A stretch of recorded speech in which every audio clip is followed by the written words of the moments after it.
So Ghislaine Maxwell, she's currently in prison. We know that she was Epstein's girlfriend. She was convicted in like 2021 or something like that, maybe 2022, but she's been locked up for a couple of years. And now with all of the controversy surrounding Epstein and the Trump administration trying to brush it under the rug, they've floated the idea, or Trump has floated the idea, that she could have a pardon. He hasn't necessarily said yes, but he said that is within my power, which it is. He can grant her immunity. He can get her a deal. He can get her a deal. He can get her out of prison if he wants to. I'm not entirely sure why he would want to get a chomo out of prison, but that's what he said he could do. So in this interview that we're about to watch, a reporter asks Speaker Mike Johnson, who is a Republican, who is one of Trump's cronies, the guy who basically sent all the Congress home, reportedly, so that they wouldn't have to vote on releasing the Epstein files. This gentleman, Mike Johnson, is asked, would you support a pardon or a commutation for Ghislaine Maxwell? Can you guess what he says? I'm going to give you 5 seconds. You don't need it. He shifts the narrative and is like, well, it's up to the president. That's not what she said. She didn't say, does the president have the power? She said, do you support it? She, of course, has been convicted of grooming, recruiting, abusing young teenage girls, along with Jeffrey Epstein. Mr. Speaker, Maxwell's attorney said she answered all questions honestly and truthfully. But do you think that Ghislaine Maxwell can be trusted?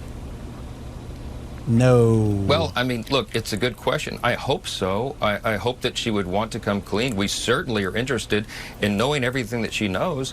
And as you'll note, in our House Republican majority, we're working towards that. Chairman Comer and our Oversight Committee has already issued their own subpoena. They want to bring in Ghislaine Maxwell as well. I hope she's telling the truth. This lady is in like her 60s with a 20-year prison sentence. Of course she can't be trusted. She doesn't want to die in prison. She's going to say anything and everything that she can to get herself the best deal that she can, up to the potential of commuting her sentence and getting immunity on anything that she says in these statements that she's given now. Of course she can't be trusted. This is like when they got YSL Woody on the stand last year and they said, hey, you told us all of this stuff at the time when we arrested you in years prior. Why are you up on the stand telling us a lie now? What did the YSL Woody say? I told you whatever you wanted to hear. I will lie to you right now if it means that it's going to be beneficial to me.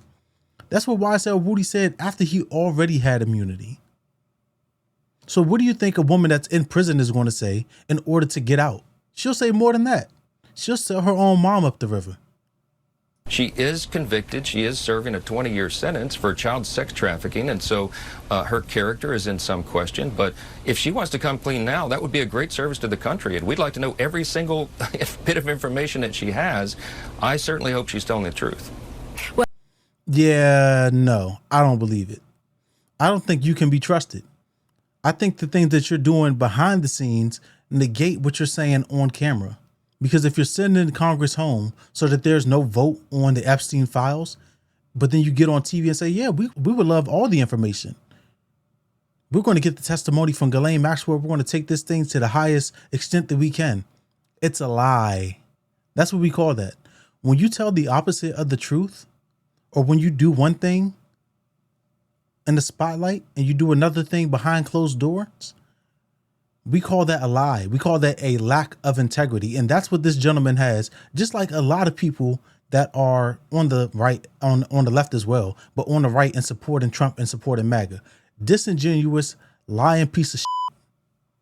Well, listen, this week, President Trump didn't rule out a pardon for Ghislaine Maxwell. Of course, that's one of the big questions looming over all of this. So let me put this to you, Mr. Speaker. Would you support a pardon or a commutation for Ghislaine Maxwell, a convicted sex trafficker?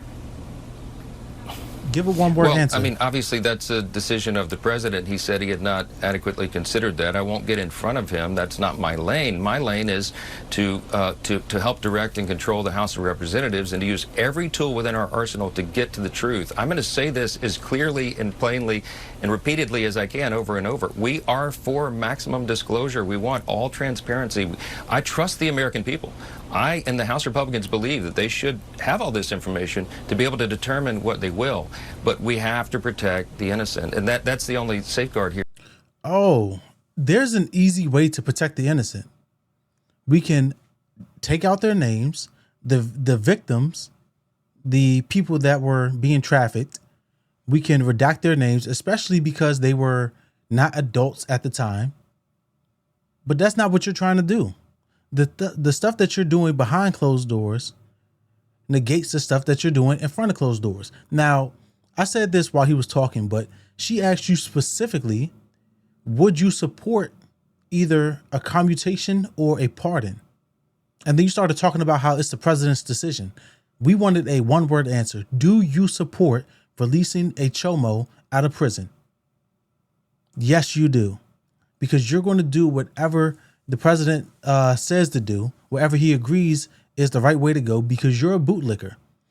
Instead of advocating or sticking up for victims, sticking up for the public, the American public, the people that you're supposed to be representing, you're going to do whatever it is that you can to highlight and lift up Trump. That is not loyalty to the country. That's loyalty to a person. And that is not what we need to move this country forward. And unfortunately, as always, as the citizens of America, we're going to be on the losing end of the stick. Always. On the one thing that you would think that people can agree on and say, hey, this is where the buck stops, a chomo that's already in prison. This is as much about the people that they're trying to convict, potentially convict, as well as it is, as much as it is about Ghislaine Maxwell. We can give her the opportunity to give additional testimony out of the good nature of her heart, if she has any, but not letting her have the potential, but not potentially releasing her. That's a bad incentive. It's a bad incentive on our behalf. On her behalf, she's like, yo, I get the opportunity to potentially get out of prison. I'll tell you whatever you want to hear. But what I want to hear is you say that the president should not, under any circumstance or condition, offer her in any way some sort of immunity, pardon, or commutation of her sentence. But you're not going to do that.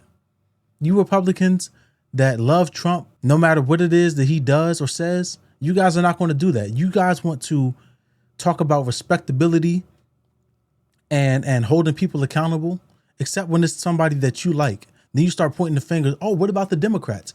What about the Democrats? We can talk about them too. We'll rake their ass over the coals too. But right now we're talking about the Republicans because you guys are in the hot seat. So stop this BS where you're running offense on Trump's behalf or running defense on Trump's behalf, and run some offense on behalf of the American people.